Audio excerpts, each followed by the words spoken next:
Michel Fourniret and Monique Olivier are names that strike fear into the hearts of many in France.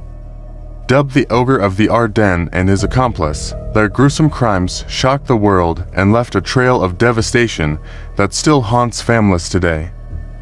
Hello viewers, in this video, we delve into the chilling true story of this sadistic couple, exploring the twisted relationship that fueled their monstrous acts, the victims who suffered at their hands, and the relentless pursuit of justice that finally brought them down. This is a tale of horror, manipulation, and pure evil, one that France will never forget. Nobody ever wants to be praying for their own survival, but for a 13-year-old girl, this horrifying situation was her everyday existence. A young girl helped the stranger by getting into a white van and showing him the way when he stopped to ask directions to Mont de la Salle in June 2003. The girl claimed that the man's behavior changed as she got into the van. His eyes glazed over and he smiled, but it was an ugly smile. After tying rope around her hands and ankle, he asked her if she was a virgin, threatening to take it away from her if she said yes. At the next set of lights, the young girl, who was tied up in the back of the van, was able to escape by chewing her way free from the ropes and running for her life. The young girl managed to flag down a car that stopped to help. They then drove in the same direction as the van, hoping to pass it, and they did. The driver noted the license plate number and immediately made a stop at the closest police station to report the incident. Who is Michel Fourniret? The 62-year-old French forest ranger Michel Fourniret lived with his wife Monique Olivier and their young son in Sarthe, Castine, a remote community of about 150 people. When Fourniret and Olivier first met in February 1987, Fourniret was imprisoned at Fleury-Mirage's prison in France, and Olivier was 38. He had put an advertisement in the Catholic journal Le Pèlerin while he was imprisoned. Over the course of the following 10 months, the two corresponded over 200 times, and Fourniret eventually asked Olivier to marry him. Olivier accepted, but this wasn't your typical fairy tale romance. Throughout those 10 months, Olivier had been in communication with Fourniret, and he was aware of the reason he was there in the first place: the rape and sexual assault of multiple young girls. In fact, Fourniret kept a notebook in which he detailed his victims and the abuses he inflicted. The pair's dark and immoral chats were detailed in their letters, which also exposed Fourniret's disturbing obsession with virginity. Fourniret says that when he was 12 years old, he had a vision of the Virgin Mary. Ever since, he has been fascinated by the concept of virgins. Fourniret described his victims as membranes on legs and said in the letters that he wanted to pierce a membrane with his penis, which he called his rainbow. The letters contained a horrific sexual agreement between her and Olivier, according to which she would find him a virgin and he would kill her violent ex-husband, a promise he never kept. Michel Fourniret was freed from prison in October 1987. After analyzing the license plate number, the police determined that Michel Fourniret was the owner of the car.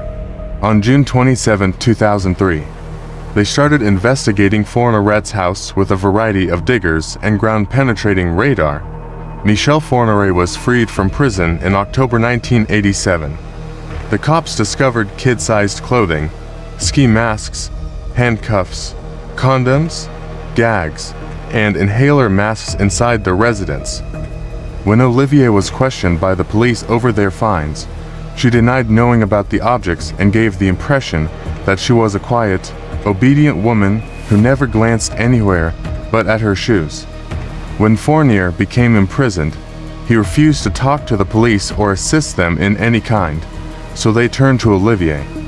At first, they assumed she was the weak link, the wife of an evil husband who was presumably under the thumb.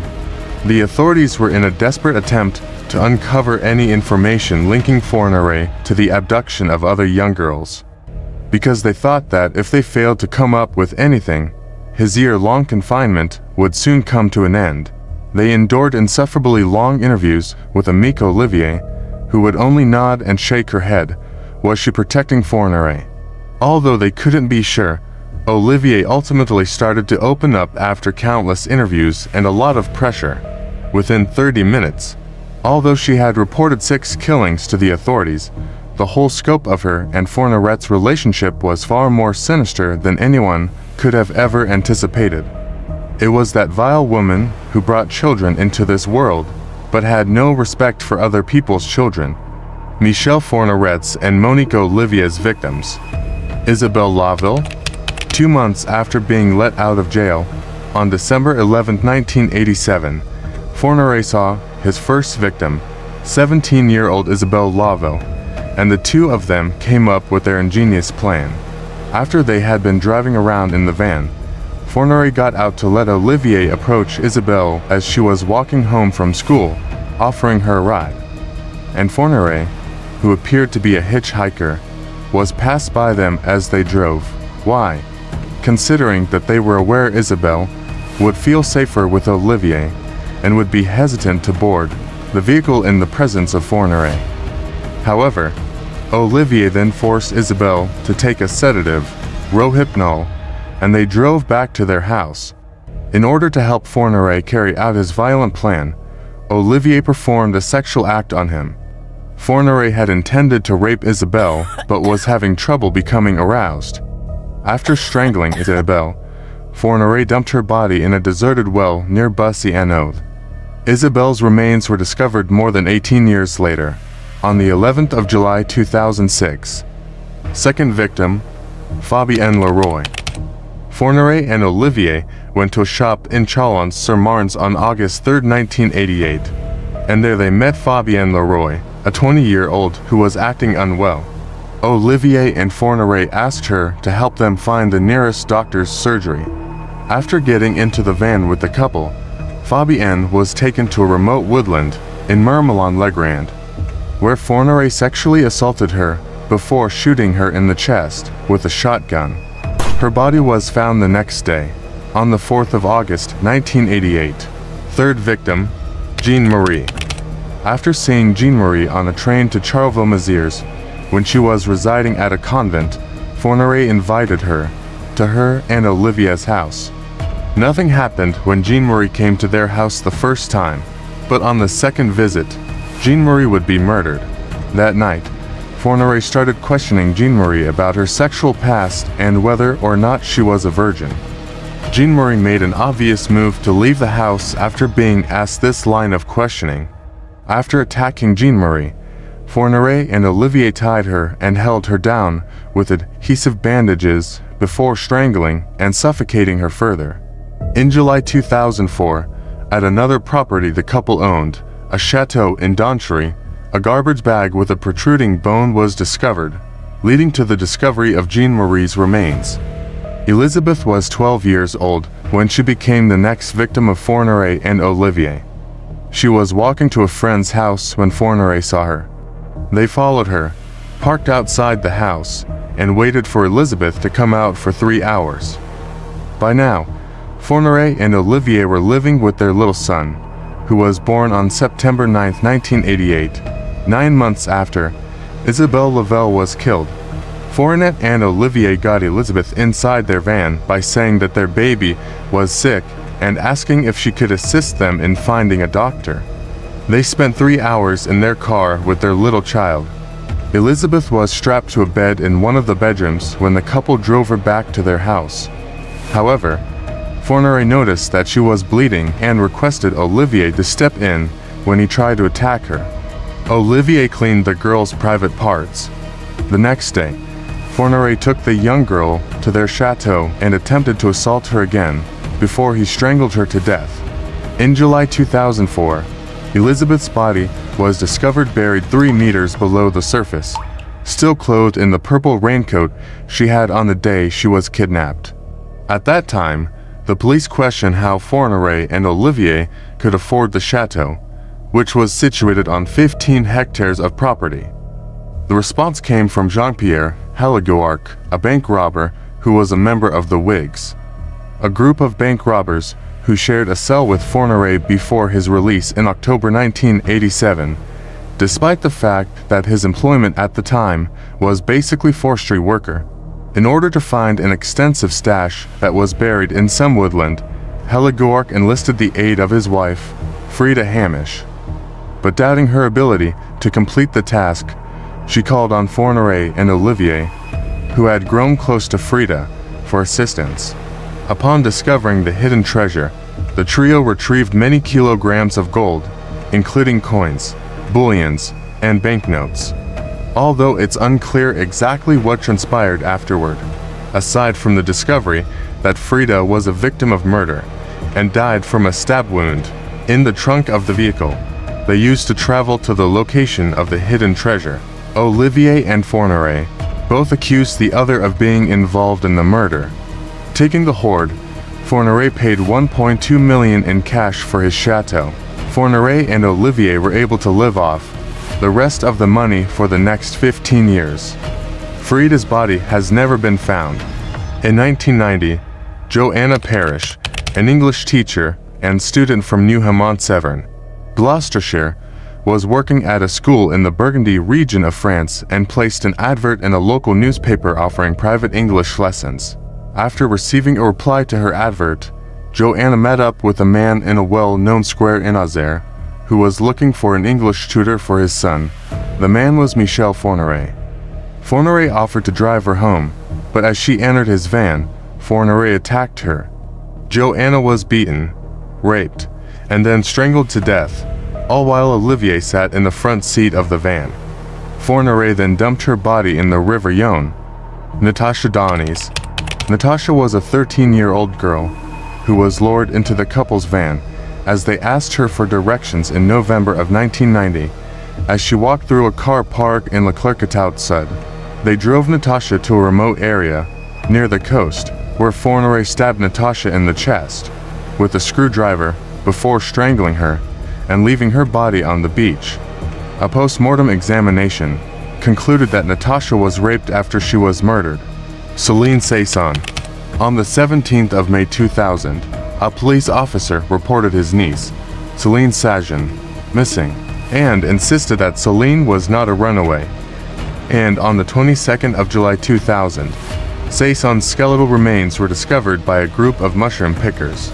Fourniret lured 18-year-old Céline Saison into his van as she walked home from school. On the 16th of May 2000, he drove her to Sartcusten, Gedden, Belgium, where Fourniret and Olivier had moved to in the early 90s.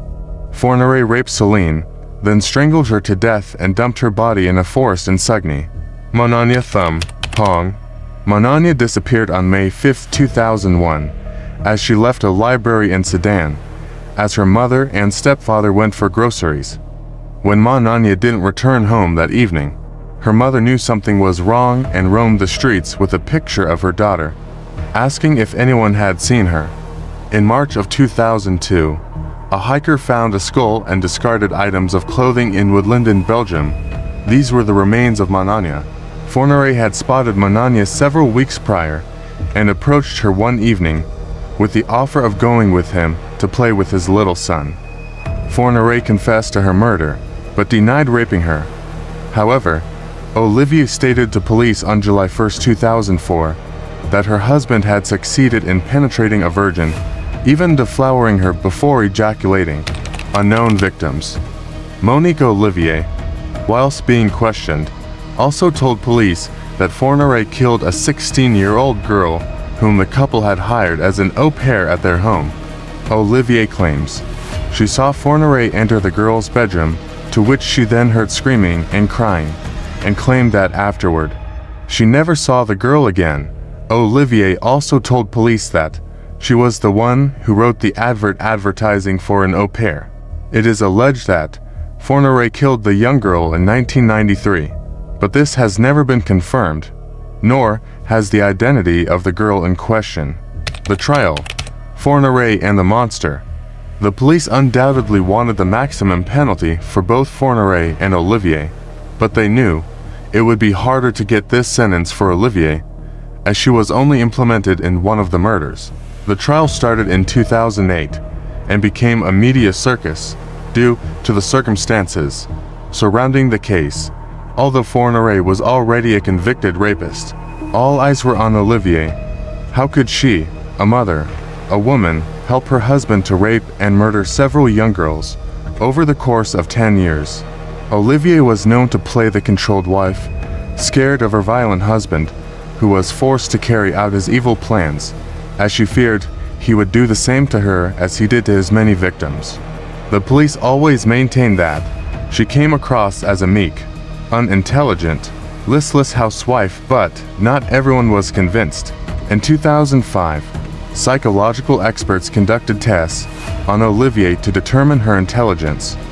One test consisted of creating shapes out of white and red blocks, to which Olivier scored 36 out of 40. The French average at the time was 11. A further test known as the codes, where she would memorize symbols and match them to a sequence of letters. Olivier scored 76. The French average at the time was 17. Monique Olivier's IQ was 131, putting her in the top 2.2% of the French population. Olivier was no longer seen as the dim, controlled housewife of a monster, but instead one half of the devil. Some even believed it was Olivier who was the mastermind behind the crimes. Michel Fourniret, at the time of the trial, instantly became insufferable. He refused to answer any questions, and even made a sign "no closed session, closed mouth." He refused to be photographed, and even requested for the female jurors to determine whether they were virgins at the time of their marriages. This request, of course, was denied. On April 30, 2008, the trial delved into the sex life of Fourniret and Olivier. Fourniret suffered from impotence, and would usually need to be aroused by Olivier before he carried out his sexual attacks, and Olivier also confessed that she and Fourniret would replay these scenarios in their sex lives, with Olivier asking for Fourniret to rape her, just as he made his victims beg him. It was also revealed that Olivier was the one who had physically verified whether or not the victims were still virgins. When the women in the audience find out what I went through, they'll understand me. Monique Olivier during her trial. At the trial, during Olivier's defense, the families left photographs of the victims, along with a single white rose, and they left the courtroom. The families stated that they had no desire to hear anything that would try and lessen or explain Olivier's involvement in the crimes committed against their daughters. The defense largely leaned on the fact that Olivier deserved a lesser sentence than Fourniret, as she was only an accomplice, and that the sole reasoning about her being a mother was unfair, as Fourniret was also a father. But he didn't seem to be receiving quite as much hatred at Olivier. Michel Fourniret was sentenced to life in prison without the chance for parole. Monique Olivier was sentenced to 28 years in prison with no parole. The last victim, Estelle Mouzin, disappeared on November 9, 2003. As she walked home from school, the police learned that a man had already approached one of her classmates and offered a lift home as her bag looked heavy, but the young girl declined, stating she was already close to her house. They were able to get a composite sketch of the man in question, along with the description of the vehicle he was driving, a white van. The first person to be suspected was Fourniret, who was arrested in June 2003 in Belgium, but he had an alibi on the night in question. He had been on the phone with his son as it was his birthday, and the phone records verified this phone call. However, Olivier would state that it was she who made the call for Fourniret. Olivier also stated that she took care of Estelle when Fourniret brought her back to their house, and would even take her to the bathroom. Estelle Mouzin's body has never been found. She was 9 years old. Michel Fourniret, riddled with Alzheimer's and heart problems, died in prison at the age of 79. Monique Olivier will be eligible to apply for conditional release in 2032. She will be 82 years old. Friends, this was the horrifying crimes of Michel Fourniret and Monique Olivier. Viewers, what you can say about this case, please tell me in the comment box. Thank you for watching. If you found this story compelling, don't forget to like, subscribe, and explore our other true crime videos. We dive deep into the most shocking and terrifying cases from around the world, Until next time, stay safe.